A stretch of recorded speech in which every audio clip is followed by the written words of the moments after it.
A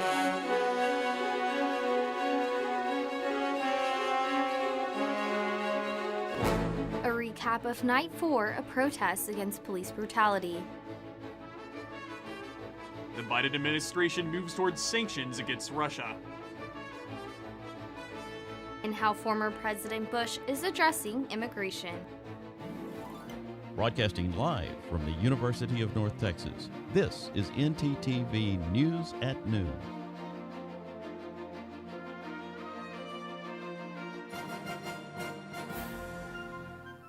Thanks for joining us on ntTV News at Noon. I'm Blake Weiland. And I'm Hannah Gonzalez. As protests continue after the murder of Daunte Wright, a manslaughter charge against a Minnesota police officer involved could help ease some tension. Nadia Romero is in Minneapolis with more.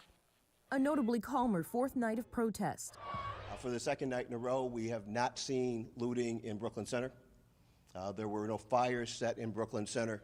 Following the announcement of a charge against a former police officer who shot and killed Daunte Wright. In less than a week, the district attorney made the decision that we will charge this officer, and the family of Daunte Wright will get to have their day in court. So we say justice for Daunte Wright. Kim Potter is charged with second-degree manslaughter, which carries a maximum of 10 years in jail and the possibility of a $20,000 fine if she's convicted. Miles away, former Minneapolis police officer Derek Chauvin's defense team had their second day of presentation.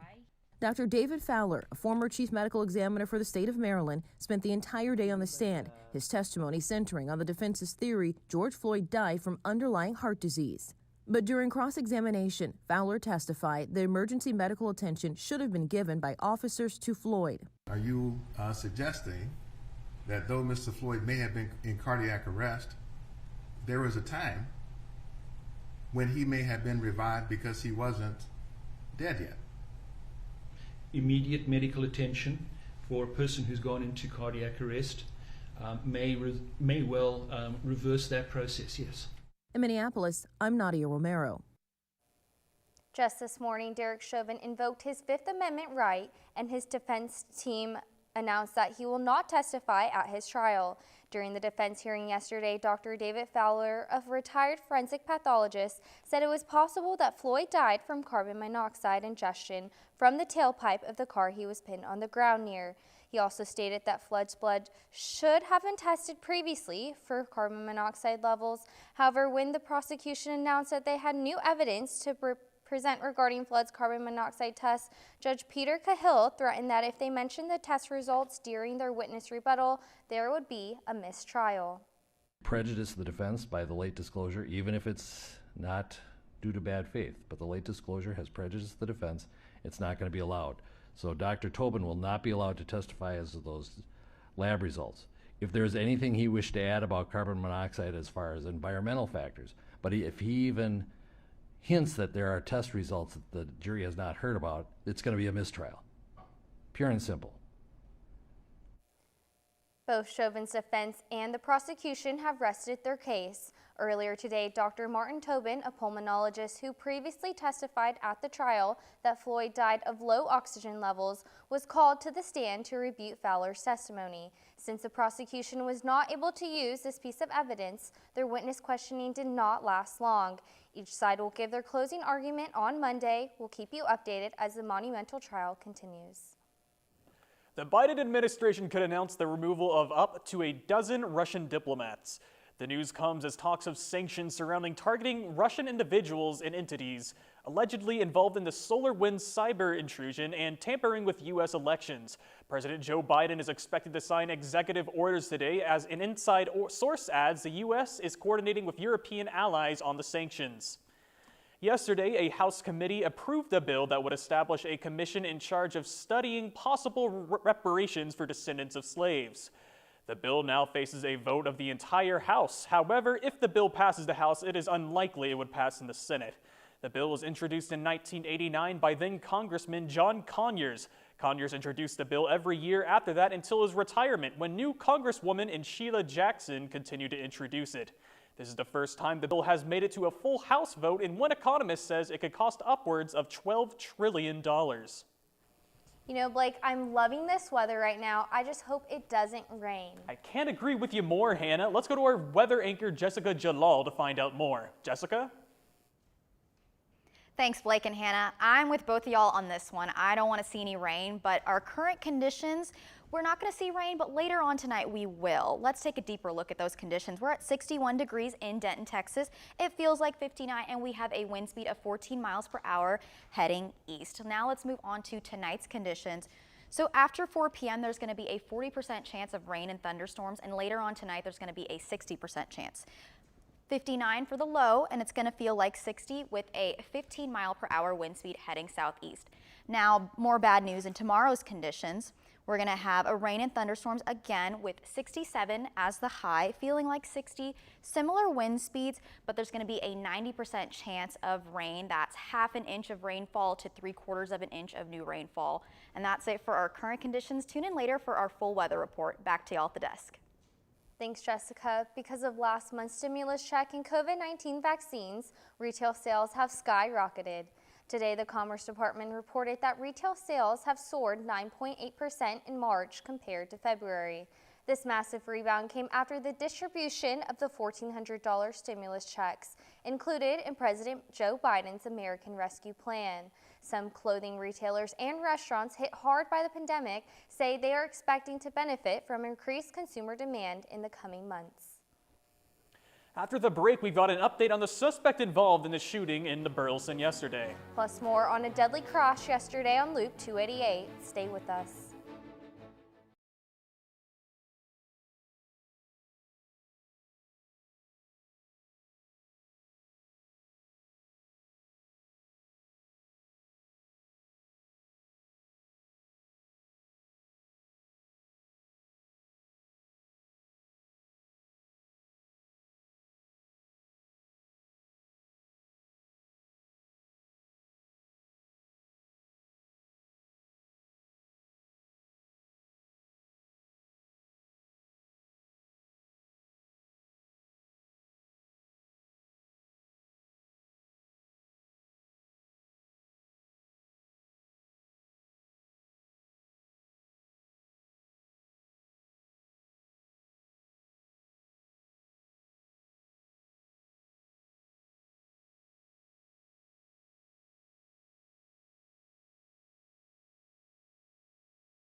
The suspect in the shooting of a Burleson police officer and a local woman was arrested in Gainesville yesterday. The suspect was identified as 39-year-old Jerry Don Elders. Officers arrested the man after a short car chase on I-35, where Elders attempted to flee on foot into a wooded area just off the road. The officer who was shot is in stable condition. However, the woman, identified as Robin Wardell, died of gunshot wounds late Wednesday evening. Crum ISD voted last night to lift the mask mandate and make mask wearing optional across the district. They simultaneously cut contact tracing and quarantine protocols. What's interesting is the school board president, Eric Borchardt, didn't vote. Apparently, he rarely votes on issues unless there is a tie. A survey conducted by the district superintendent, Mike Davis, showed that 57% of teachers were in favor of keeping the mask policy, while 65% of Crum ISD employees are vaccinated. 35% said they had no intention of getting a vaccine. One of Crum ISD's main points was that there were only 6 weeks of school left, and if parents were uncomfortable with the decision, then they could opt for online learning for the remainder of the semester. With summer right around the corner, we can only hope the heat stays away. Well, Blake, being from San Antonio, I love the Texas heat, so let's hope our weather anchor, Jessica, has some good news for us.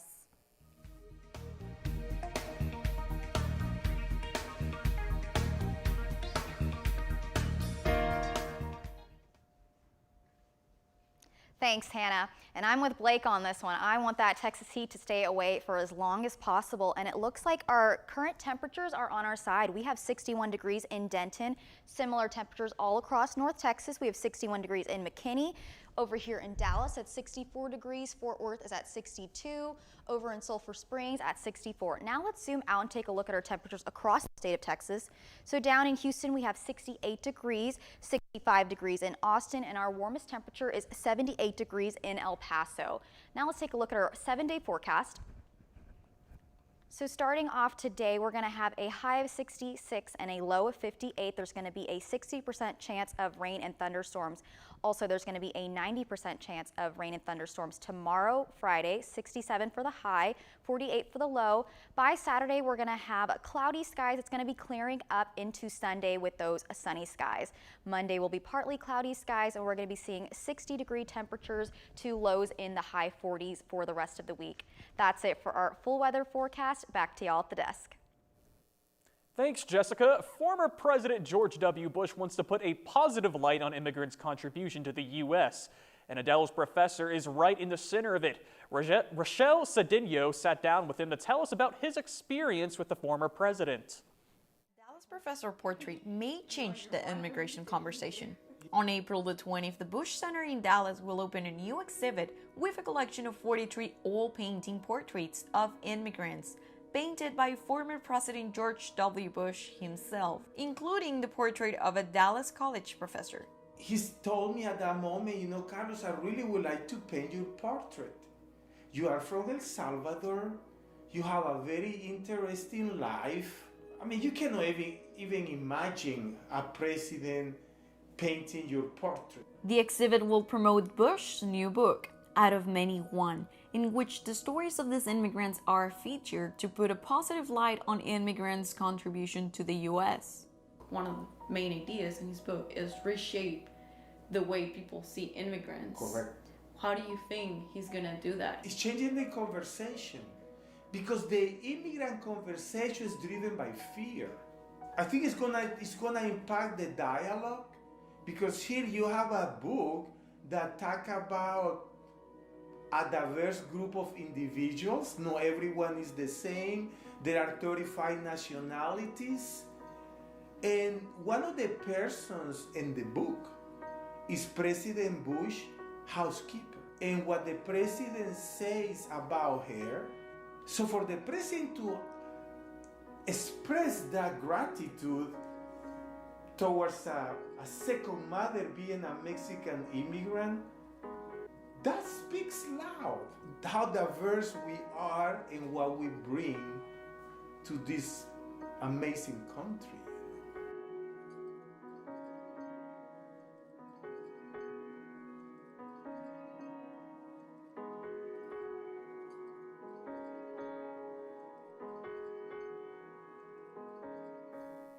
President Bush will also take a look back into his presidency with an interview with CBS's Norah O'Donnell coming out this Sunday. Yesterday, there was a motorcycle accident on Loop 288. Kevin Pacheco has the latest. Thank you. A motorcyclist died on Wednesday following a crash with another vehicle in the 1200 block of South Loop 288. The accident occurred Wednesday morning, and roads were closed shortly before 8 a.m. and eventually reopened around 11 a.m. The victim was transported to the hospital but was later pronounced dead. The victim is the second motorcyclist to die following a crash this year. The victim's identity and age will not be released until their family is notified. That's all I have for now. Back to you at the desk. Thanks, Kevin. The Reunion Tower in Dallas is celebrating its 43rd birthday today, and it's expected to celebrate with a light show later tonight. The light show will run from 7 p.m. to 11:59 p.m., and events will run throughout the weekend. Tonight at 7, the tower will also be holding a sunset yoga event. Vendors including Corn Dog with No Name and Ruthie's Rolling Cafe will be in and around Reunion Tower all weekend, selling Texas-style corn dogs and grilled cheese sandwiches. The city of Dallas is set to launch its in-home COVID-19 vaccine program next week. The original launch was postponed when the FDC and the CDC recommending pausing the Johnson & Johnson vaccines. Now the program will use Moderna shots starting on Monday and will run for the next few weeks. 6 teams of Dallas Fire and Rescue staff will work with a visiting nurse association to give 50 shots a day as long as the supply lasts. The in-home program will help immobile and homebound residents' families get vaccinated against COVID-19 and will help getting us closer to herd immunity. When we return, we'll check in with reporter Alyssa Duarte. And the Olympics are only 100 days away. We'll tell you all about it later on.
Blake, since this is the last show of the semester, we should go and enjoy ourselves. Let's hand it over to our segment anchor, Alyssa Duarte, to find out where we should go.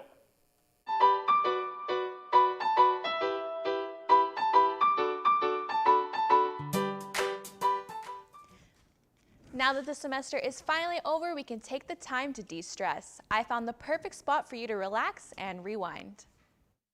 Entrepreneur Johnny Flores found an interesting way to give back to his community. My name's Johnny Flores, and I own Del Carmen Skin. His business was named after his mother, Del Carmen. She motivated him to work hard and to never give up on his dreams. Johnny wanted to create a safe place for strong women to come and relax and feel like themselves again. I wanted to bring affordable skincare and accessible skincare. It ranges from the products that I offer to the services that I offer. If you can go ahead and look at my services, I have pretty reasonable rates and pretty affordable rates as well, and that's for a reason. I'm never going to change it, no matter how my growth is within the DFW Metroplex. Del Carmen Skin offers rates as low as $49. That is more than 50% less than the average price of a facial located in Dallas. Person or another individual feel better about themselves. Johnny helps women with their confidence, which is why they keep coming back for more. I did my facial with him. I just got the regular signature facial, and he was just so welcoming and so amazing. And he was able to tell me all about my skin just by the first 5 minutes of him looking at my face. And we've had to tweak and do different things, but I feel like my skin is better than it ever has been before. So definitely recommend him to everyone that I know. I know I for sure can't wait to set up an appointment. Well, that's all I have for you today. Back to you guys at the desk. Thanks, Alyssa. If you're looking for a COVID-safe weekend activity where you can enjoy local products, fresh produce, and live music, this may just be the spot for you. Let's take a look. Every year, the community of Denton comes together during the Denton Community Market held off of West Mulberry Street. This season, the market adjusted their guidelines due to COVID-19 to ensure everyone's safety. The number of vendors have been limited, along with spacing them 6 feet apart.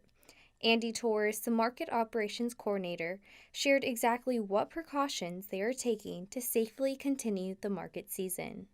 We also have changed to where we are flagging off the perimeter of the market, so we only have one entry point at the Mulberry Street. That way we can keep track of how many visitors there are, making sure that all the visitors are wearing masks. Same with the vendors, all of our vendors are required to have masks. While the vendors are instructed to not serve visitors who refuse to wear a mask, the market does accommodate to those who are unable to wear one due to medical reasons. We do have exception cards that, are good for that Saturday only. So that way our vendors know it's okay to serve them. We understand, things like that.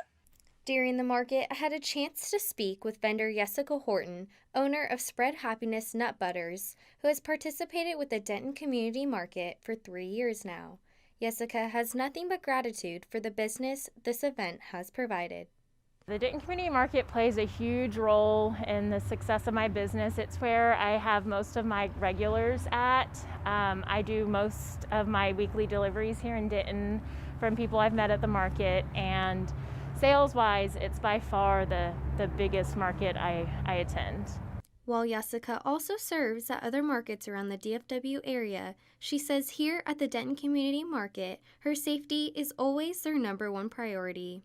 No matter what, you're going to have people that, they don't want to wear a mask because we're outside, but, other people say this is the only place that I feel safe to go because we have these restrictions. So until we're able to confidently see that decline, the, increased vaccination rates, stuff like that, I think it's definitely going to be maybe the fall that we might be able to change some of our restrictions, but we just want to make sure that whatever we're doing is the safest for our vendors, visitors, staff, the whole community.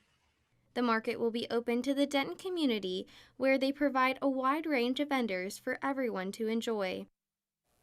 The Denton Community Market is open to visitors every Saturday from 9 a.m. to noon till November, where they will host their final holiday market. The Olympics is set to begin in just 100 days. Several Tokyo landmarks were lit up last night, including the Sky Tree, as Japan prepares for the Olympic Games. There are still major concerns surrounding the question of how safe the Games will be in Japan. Previously banned international viewers from attending games, something they hope will spread the limit of COVID.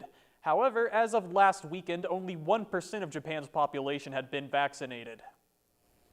Being from San Antonio, I know how much everyone loves the Spurs. Well, unfortunately, Hannah, a former Spurs player is going into retirement. Our sports anchor Jalen Jackson has a story. That's right, guys. It's been a crazy week in basketball with an all-star retiring, a cyber attack on the NBA team, and a crazy game-winning shot. Stick with us.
After a rough week for the Brooklyn Nets, they took another loss today as 7-time NBA All-Star LaMarcus Aldridge announced his retirement this morning.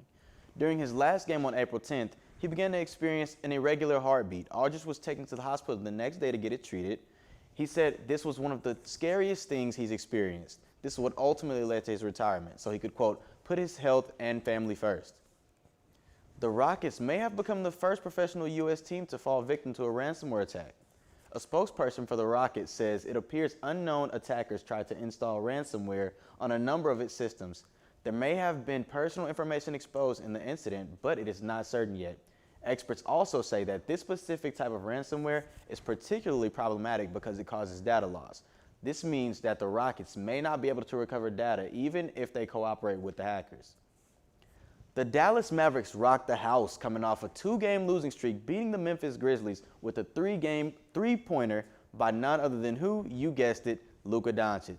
Now, it was a very close game with the score ending 113-112. Luka scored a total of 29 points, 9 assists, and 5 rebounds. Right behind him was Kristaps Porzingis with 21 points and 6 rebounds.